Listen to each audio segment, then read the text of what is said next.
Morning students, आप सभी कैसे हैं। आज क्लास 12th मनोविज्ञान का क्लास होने जा रहा है, जिसमें चैप्टर नंबर 1 मनोवैज्ञानिक गुणों में विभिन्नताएं, वेरिएशंस इन साइकोलॉजिकल एट्रीब्यूट्स पे हम लोग चर्चा करेंगे, जिसमें टॉपिक है बुद्धि। बुद्धि क्या है, इसे हम लोग किस तरह डिफ़ाइन कर सकते हैं, इस पर चर्चा की जाएगी।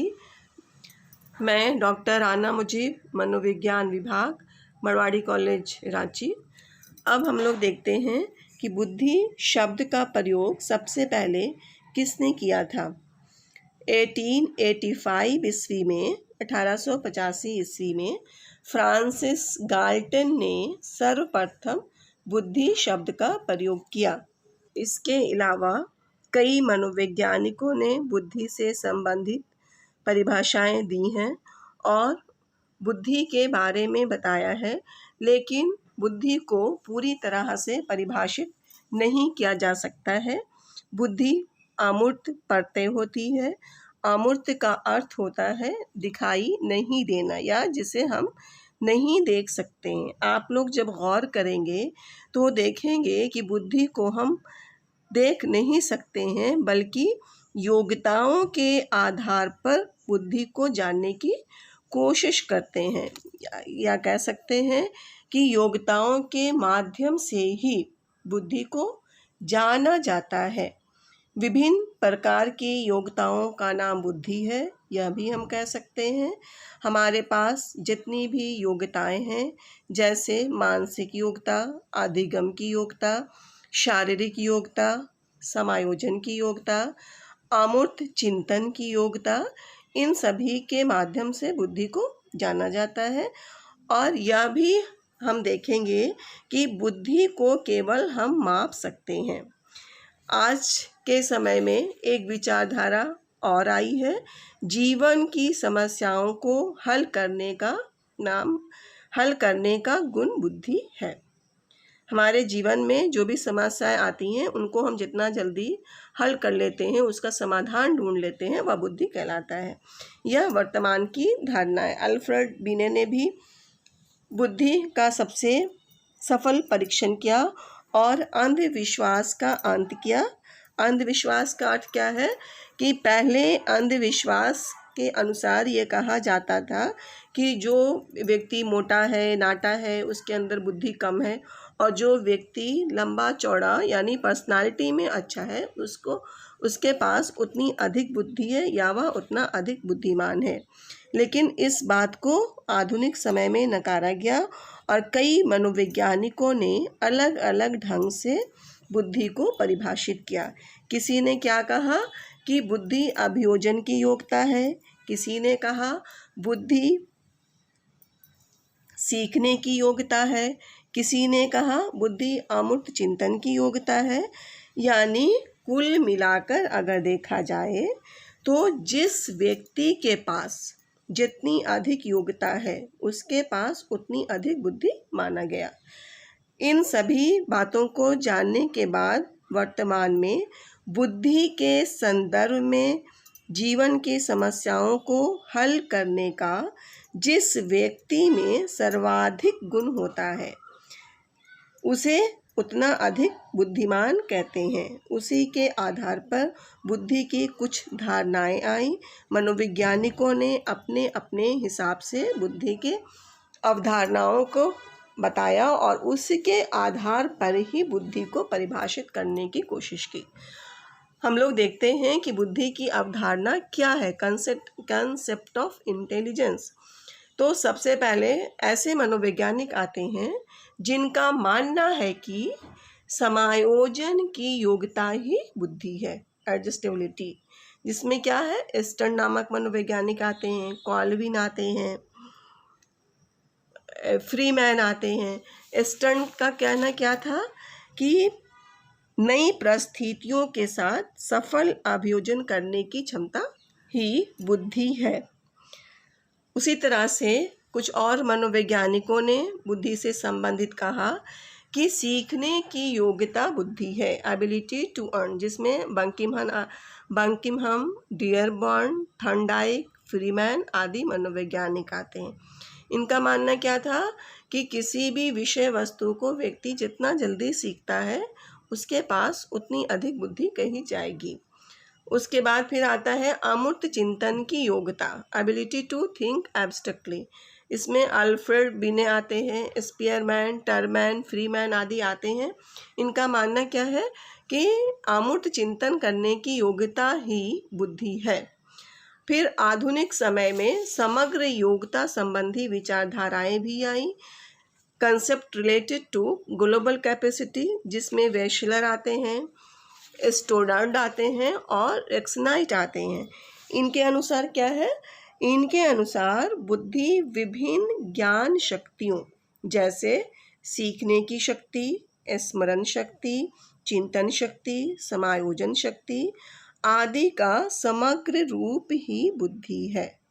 इस तरह से हम लोग क्या देखते हैं कि जितनी भी विचारधाराएं आई हैं सभी में एक बात सामने आती है कि हर क्षेत्र में समायोजन करना या एडजस्ट करना ही बुद्धि कहलाता है। अब हम लोग कुछ परिभाषाएं देख लेते हैं कि बुद्धि को मनोवैज्ञानिकों ने किस किस तरह से परिभाषित किया है। सबसे पहले विलियम स्टर्न को देखते हैं। उनके अनुसार क्या है? बुद्धि एक सामान्य योग्यता है जिसके द्वारा व्यक्ति नई परिस्थितियों में अपने विचारों को जानबूझकर समायोजित करता है या अभियोजन करने की क्षमता बुद्धि है। जब वह नई परिस्थिति में सफल ढंग से अपने आप को अनुकूलित करता है, संतुलित करता है, तो वही बुद्धि है। उसके बाद दूसरी परिभाषा क्या आती है? दूसरी परिभाषा हम लोग देखते हैं कॉल्विन की। कॉल्विन के अनुसार यदि व्यक्ति ने अपने वातावरण से सामंजस्य करना सीख लिया है या सीख सकता है तो उसमें बुद्धि है। An individual possesses intelligence insofar as he has learned or can learn to adjust himself to his environment. इनका भी कहना है कि न अपने वातावरण के साथ जब कोई व्यक्ति एक संबंध स्थापित करता है, अपने आप में सामंजस्य स्थापित कर लेना सीख लेता है तो वह बुद्धि कहलाता है या उसमें बुद्धि उतनी अधिक कहलाती है। बांकिम हम के अनुसार सीखने की शक्ति ही बुद्धि है। Intelligence is the ability to learn. उसी तरह से डियरबोर्न का क्या कहना है कि बुद्धि सीखने या अनुभव से लाभ उठाने की क्षमता है। Intelligence is the capacity to learn और to profit by experience. Thorndike का क्या मानना है कि सत्य या तथ्य के दृष्टिकोण से उत्तम प्रतिक्रियाओं की शक्ति ही बुद्धि है। Intelligence is the power of good responses from the point of view of truth और फैक्ट। इसी तरह से जितनी भी परिभाषाएं हम लोग देखते हैं, जैसे सपोज कीजिए मन की परिभाषा, उन्होंने क्या कहा कि परिवर्तनशील अभियोजन, फ्लेक्सिबल एडजस्टमेंट करने की क्षमता ही बुद्धि है। ओके। उसी तरह से वुडवर्थ का कहना था कि बुद्धि कार्य करने की योग्यता है। वुड्रो क्या मानते हैं कि बुद्धि ज्ञान का अर्जन करने की क्षमता है। उसी तरह से रॉस का कहना था कि नवीन परिस्थितियों से चेतन अनुकूल बुद्धि है। इस तरह इन सभी की परिभाषाओं को देखने के बाद दो सबसे अच्छी परिभाषा मानी जाती है। एक है रेक्स एंड नाइट की परिभाषा और दूसरी वेशलर की परिभाषा, जो बुद्धि को पूरी तरह से परिभाषित करने में बहुत हद तक सफल है। अब हम लोग देखते हैं रेक्स एंड नाइट की परिभाषा। उनके अनुसार बुद्धि वह तत्व है जो सब मानसिक योग्यताओं में समान रूप से सम्मिलित रहता है। यह परिभाषा इस शताब्दी की एक सबसे महत्वपूर्ण मनोवैज्ञानिक खोज का प्रतिष्ठापन करती है। Intelligence is the factor that is common to all mental abilities. This definition enshrines one of the most important psychological discoveries of the century. और एक परिभाषा और है वेशलर की परिभाषा। वेशलर के अनुसार व्यक्ति के उद्देश्यपूर्ण कार्य करने, विवेकपूर्ण चिंतन करने तथा अपने वातावरण के साथ प्रभावपूर्ण तरीके से अभियोजन करने की सार्वभौम क्षमता ही बुद्धि है। Intelligence is the global capacity to act purposefully, to think rationally and to deal effectively with environment।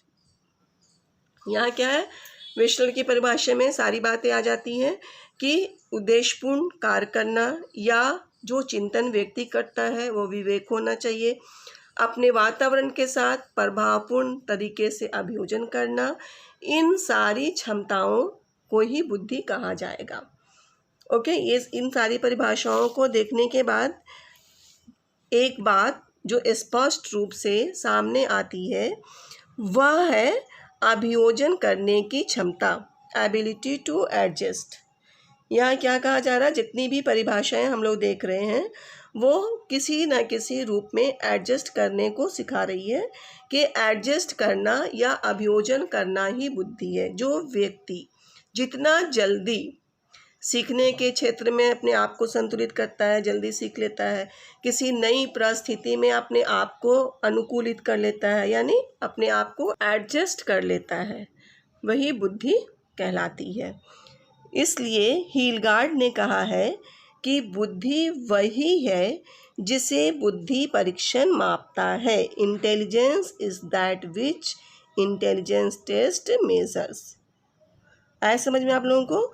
तो जैसे एक एग्जाम्पल के ज़रिया आप लोग समझ सकते हैं कि जिस तरह से विद्युत को, इलेक्ट्रिसिटी को अभी तक किसी ने भी पूरी तरह से परिभाषित नहीं किया है, सभी उसकी उपयोगिताओं के बारे में बताते हैं कि विद्युत के द्वारा क्या क्या कार्य किया जा सकता है, किस किस क्षेत्र में विद्युत इम्पोर्टेंस है, इन सारी चीज़ों पर उसकी, या हम लोग सिंपल वे में कह सकते हैं कि विद्युत की उपयोगिताओं पर ही प्रकाश डाला गया है। ठीक उसी प्रकार बुद्धि की सही परिभाषा भी कोई नहीं दे सका है, बल्कि मनुष्य के जीवन में इनकी क्या उपयोगिता है यही बतलाया गया है। जैसे कोई बच्चा बुद्धिमान है या नहीं, या ये कहा जाए कि उसमें बुद्धि की मात्रा कितनी है, कितनी बुद्धि है, इसकी जानकारी उसके व्यवहारों पर ध्यान देने से ही मिल जाती है। यानी किसी बच्चे की एक्टिविटी को देख करके, उस बच्चे के बिहेवियर्स को देख करके, उस बच्चे के काम करने के तरीके को देख कर ही उस बच्चे की बुद्धि के बारे में बताया जा सकता है कि अमुक बालक के अंदर बुद्धि का स्तर क्या है। चलिए अब हम देखते हैं बुद्धि के कुछ पर्यायवाची शब्द, जैसे प्रतिभा, टैलेंट, क्षमता, कैपेसिटी, योग्यता, एबिलिटी, तीक्ष्णता, शार्पनेस, मानसिक प्रखरता, मेंटल अलर्टनेस एवं चातुर्य या क्लेवरनेस। ये सारे शब्द बुद्धि के पर्यायवाची शब्द या सिनोनिम्स हैं। आज के क्लास में आप लोगों का बुद्धि की परिभाषा कंप्लीट हो गया है। Okay, thank you.